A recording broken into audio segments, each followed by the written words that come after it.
आज लोगों को जो तकलीफ से जाना पड़ता है, आप सोचिए किसी के घर का कोई बीमार होगा, किसी को किसी शादी अटेंड करना, किसी का बच्चा पढ़ने के लिए जा रहा हो, लोगों को अपने घर तक पहुंचना है। आज उनको मालूम ही नहीं वो कहाँ जाके रुकेंगे।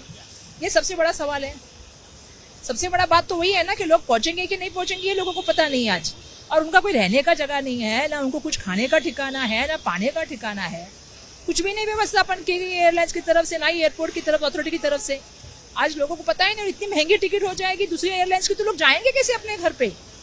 और रिफंड भी नहीं मिल रहा है पैसा, तो कहाँ से पैसा देंगे? ये सबसे बड़ी दुर्भाग्यपूर्ण बात है। आज केंद्र सरकार का सबसे बड़ा फेलियर है। इंडिगो फ्लाइट्स के कियोस्क का मामला अब तक शांत नहीं हो रहा है और अब आप देख सकते हैं हम इस वक्त मुंबई के छत्रपति शिवाजी महाराज इंटरनेशनल एयरपोर्ट पर है, जहां पर सैकड़ों की तादाद में जो है पैसेंजर्स हैं जिनकी फ्लाइट्स कैंसिल हुई हैं, लेकिन जिनको एयरपोर्ट पर आने के बाद पता चला है तो रिफंड को लेकर इशू है। तो जो अदर फ्लाइट्स के ऑप्शंस हैं वहां उसके किराया जो है 3 से 4 गुना बढ़ा दिया गया है।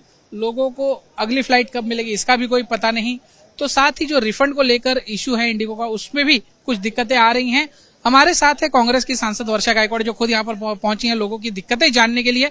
मैम, कई दिनों से लोगों को दिक्कतें हो रही हैं, आज भी कई फ्लाइट्स कैंसिल हुई हैं, क्या कहेंगे? जी बिल्कुल, जैसे आपको भी पता है कि 3-4 दिन में लगभग जो है पूरे देश भर में 1100 जो है वो फ्लाइट जो है इंडिगो की है उसको जो है वो नहीं जा रही है। और आज हम यहाँ पे है तो यहाँ पे मुंबई में लगभग 100 फ्लाइट जो है वो अभी नहीं जा रही है। और लगभग 2 दिन में, अगर 3 दिन में आप देखोगे तो 550 फ्लाइट जो है वो कैंसिल करने का काम हुआ है। लेकिन इस कैंसिलेशन की वजह से जो यात्री है उनको बहुत बड़े पैमाने पे जो है वो तकलीफ हो रही है। मैं अभी अंदर जा रही हूँ पूछने के लिए कि जो लोग यहाँ पे यात्री खड़े हैं इनको भेजने की क्या व्यवस्थापन होगा, इनका रिफंड कब मिलेगा। मैंने पूछा तो कहा कि 14 दिन के बाद रिफंड मिलेगा।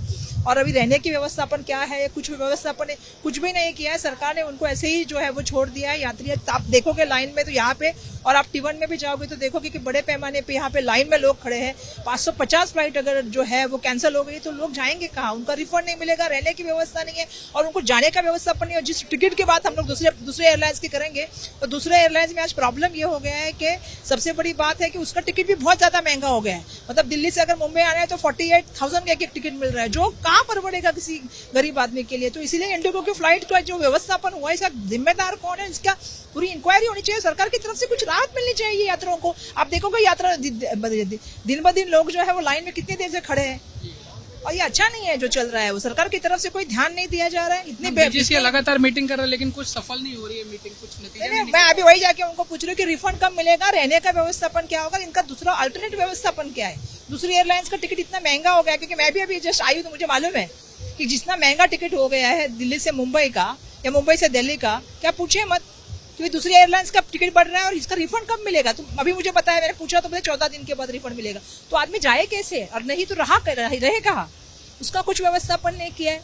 550 फ्लाइट जो है वो आपकी कैंसिल होती है और आप कोई व्यवस्थापन नहीं रखते, पर्यायी कुछ देते नहीं है सरकार की तरफ से। सरकार की तरफ से इस पे बात भी नहीं हो रही।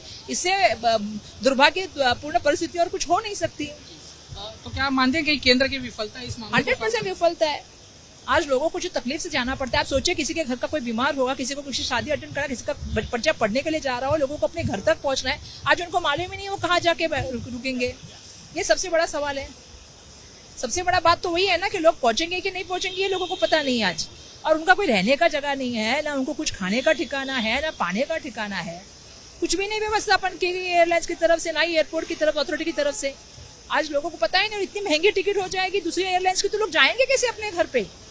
और रिफंड भी नहीं मिल रहा है पैसा, तो कहाँ से पैसा देंगे? ये सबसे बड़ी दुर्भाग्यपूर्ण बात है। आज केंद्र सरकार का सबसे बड़ा फेलियर है। बिल्कुल, तो कांग्रेस सांसद वर्षा गायकवाड़ जी ने कहा है कि ये केंद्र सरकार का फेलियर है और इसी की वजह से लोगों को जो है वो बड़ी दिक्कतों का सामना करना पड़ रहा है, क्योंकि आगे क्या करे इसका कोई रास्ता उनके पास नहीं है। ना तो उनको समय पर रिफंड मिल रहा है, दूसरे फ्लाइट्स की टिकट महंगी हो रही है, ना तो उनके रहने की व्यवस्था है और ना ही ठहरने की। तो जाहिर तौर पर जो वर्षा गायकवाड़ जो कांग्रेस की सांसद हैं वो यहाँ पर पहुंची थी, उन्होंने लोगों से बातचीत की, इंडिगो के स्टाफ है उनसे बातचीत की और उन्होंने जो इस इंडिगो फ्लाइट्स की जो फिलहाल की सिचुएशन है उस पर उन्होंने निराशा जताई है और कहा है कि ये कहीं ना कहीं केंद्र सरकार की विफलता है और जिसका खामियाजा लोगों को भुगतना पड़ रहा है।